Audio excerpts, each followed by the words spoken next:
रात के 2:30 बज रहे थे। खून जमा कर देने वाली सर्दी थी उस रात। दिल्ली के एक फ्लैट में एक बर्थडे पार्टी चल रही थी, लेकिन उसी फ्लैट के एक वॉशरूम में एक लड़का 3 घंटे से बंद था। 19 साल का वो लड़का था आकाश। आज उसी का बर्थडे था, लेकिन उसका 2 दिन पहले ही बहुत बुरा ब्रेकअप हुआ था। उसकी गर्लफ्रेंड ने उस पर चीट किया था और तब से वो बहुत ज्यादा दुखी था। आकाश के रूममेट और बेस्ट फ्रेंड रोहन ने उसके लिए पार्टी प्लान की थी। सोचा कि आकाश का मूड शायद थोड़ा बेटर होगा, पर आकाश कुछ सेलिब्रेट ही नहीं करना चाहता था। आकाश ने अपने आप को बाथरूम के अंदर बंद कर लिया था। वो फ्लोर पर बैठा रोते हुए अपना फोन चला रहा था कि तभी उसने अपनी एक्स माहिका की प्रोफाइल देखी, जिसने 1 घंटे पहले एक लड़के के साथ अपना रिलेशनशिप अनाउंस किया था। आकाश को चीटेड और हेल्पलेस फील हो रहा था। उसने उसी वक्त अपने फोन पर गुस्से में एक डेटिंग ऐप डाउनलोड की। अभी प्रोफाइल बनाए कुछ ही मिनट हुए थे कि उसकी स्क्रीन पर एक नोटिफिकेशन आया। It's a match. लड़की का नाम था प्रिया और प्रोफाइल पिक्चर बेहद खूबसूरत। आकाश ने उसे एक हाय भेजा, वहां से भी रिप्लाई आया हाय, और फिर दोनों की बातें शुरू हो गईं। कुछ देर बाद बाहर का म्यूजिक बंद हो गया। आकाश को लगा कि शायद सब जा चुके हैं, तो वो बाथरूम से बाहर आया। रूम खाली था, तो वो आकर अपने बेड पर लेट गया। आकाश बिना रुके प्रिया से चैट करने लगा।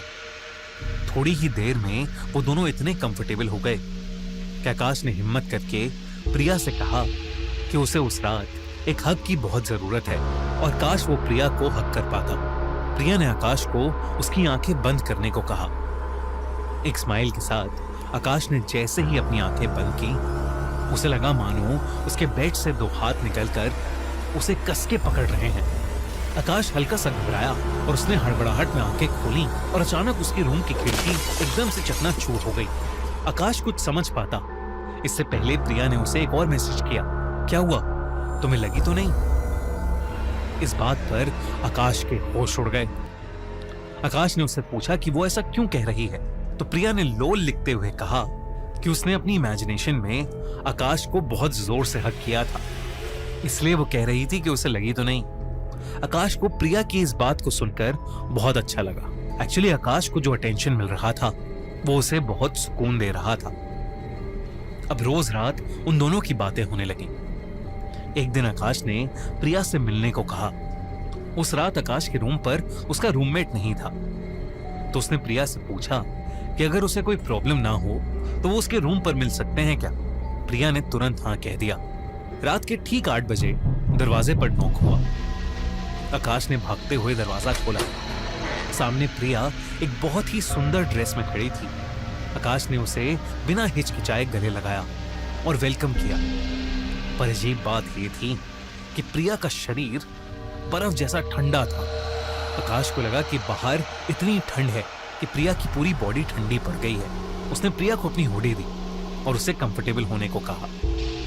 आकाश अपनी अलमारी को बंद करने गया तो उसकी नजर वहां लगे बड़े से आईनों पर गई और उसने जो देखा उससे उसकी सांसें रुक गईं।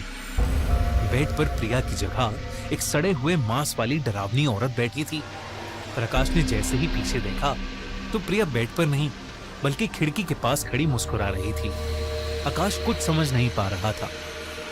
तभी प्रिया ने आकाश से कहा कि वो उसके लिए अपने हाथों से बर्थडे केक बना के लाई है, क्योंकि वो अपना बर्थडे अच्छे से सेलिब्रेट नहीं कर पाया था। ये सुनकर आकाश के चेहरे पर एक बड़ी सी मुस्कान आ गई।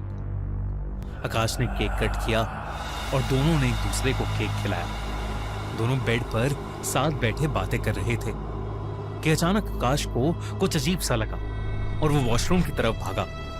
आकाश जैसे ही वॉशरूम गया उसे अपने पेट और गले में एक अजीब सा दर्द होने लगा। वो कुछ समझ पाता इससे पहले ही उसके मुंह से अजीब से काले पीले रंग के कीड़े रेंगते हुए बाहर आने लगे। आकाश सांस नहीं ले पा रहा था। वो चिल्लाना चाहता था कि तभी उसने देखा कि प्रिया ठीक उसके पीछे खड़ी है और वो कीड़े भी गायब हो गए हैं। आकाश सहम गया। पसीने में लथपथ उसने प्रिया से पूछा कि वो अंदर कैसे आई, तो प्रिया ने कहा कि वॉशरूम का दरवाजा खुला था और आकाश को काफी देर हो गई थी तो उसे चिंता होने लगी थी। आकाश को लगा कि शायद उसे फूड पॉइजनिंग हो गई है। उसने प्रिया से डेट स्पॉइल करने के लिए माफी मांगी और उसने कहा कि शायद उसे अभी रेस्ट करना चाहिए। प्रिया ने उसे एक प्यारा सा हग करके वापस जल्दी मिलने को कहा और वो वहां से चली गई। आकाश को बहुत वीकनेस हो रही थी, इसलिए वो अपने बेड पर जाकर लेट गया और उसकी आंख लग गई। तभी उसे ऐसा लगा कि कोई उसके बाल सहला रहा है। आकाश फिर झटके से उठ गया। उसने देखा कि प्रिया उसके बेड पर बगल में बैठी उसके बाल सहला रही है। आकाश थोड़ा घबरा गया क्योंकि उसने खुद प्रिया को दरवाजे पर बाय कहा था। प्रिया ने उससे कहा कि उसका फोन यहीं रह गया था और आकाश ने गलती से दरवाजा खुला छोड़ दिया था। जब वो वापस आई तो आकाश दर्द में लग रहा था और इस हालत में वो उसे छोड़कर नहीं जाना चाहती थी। आकाश के लाख मना करने पर भी प्रिया नहीं मानी। आकाश को ठंड से कपकपी आ रही थी। प्रिया ने उसे बुखार की दवाई दी और 2-3 कंबल उड़ाते हुए सोने को कहा। कुछ देर में आकाश को नींद भी आ गई। सुबह जब आकाश की नींद खुली तो उसने देखा कि पूरे कमरे की दीवारों पर खून से सने पैरों के निशान हैं।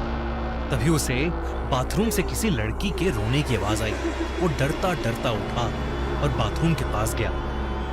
बाथरूम के दरवाजे से उसने देखा कि वही भयानक औरत जिसे उसने पिछली रात बेड पर देखा था, वो बाथरूम में शीशे के सामने खड़ी रो रही है और उसकी आंखों से खून बह रहा है। आकाश घबराहट के मारे अपने फ्लैट से बाहर भागा और सोसाइटी के गार्ड को लेकर वापस आया, पर अब सब एकदम नॉर्मल था। न दीवारों पर कोई निशान थे, न ही कोई औरत बाथरूम में।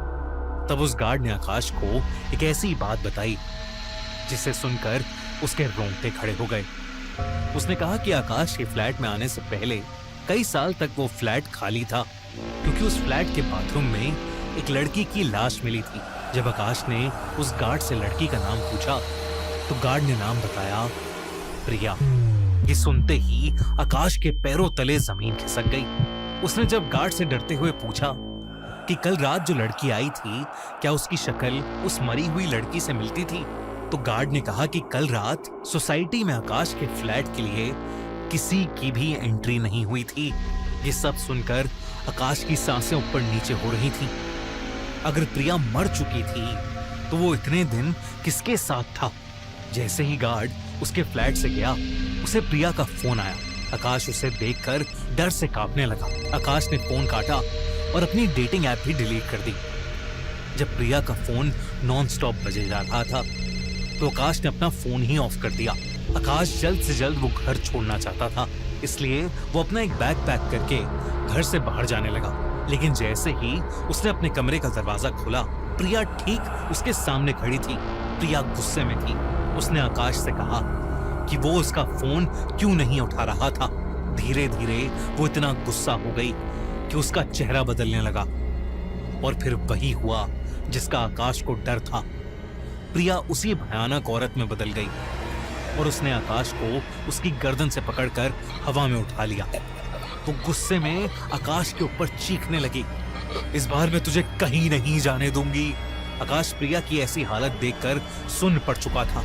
उसकी सांसें खत्म हो रही थी कि तभी घर में रोहन आ गया और वो औरत रोहन को देखते ही हवा में कहीं गायब हो गई। आकाश ने सारी बात रोहन को बताई और उन्होंने वो फ्लैट तुरंत छोड़ दिया। आकाश एक नए फ्लैट में शिफ्ट हो गया था। कुछ महीने बीत चुके थे। सब कुछ एकदम नॉर्मल सा हो गया था। आकाश भी प्रिया वाला हादसा ऑलमोस्ट भूल चुका था। लेकिन एक रात जब आकाश घर पर ऑफिस का काम कर रहा था, उसका बंद फोन अपने आप ऑन हो गया और उस पर एक नोटिफिकेशन आया, इट्स अ मैच। उसने कांपते हाथों से फोन उठाया तो उसके फोन का फ्रंट कैमरा ऑन था और उस कैमरे में दिख रहा था कि उसके ठीक पीछे एक लड़की खड़ी थी और वो लड़की कोई और नहीं, वो थी प्रिया।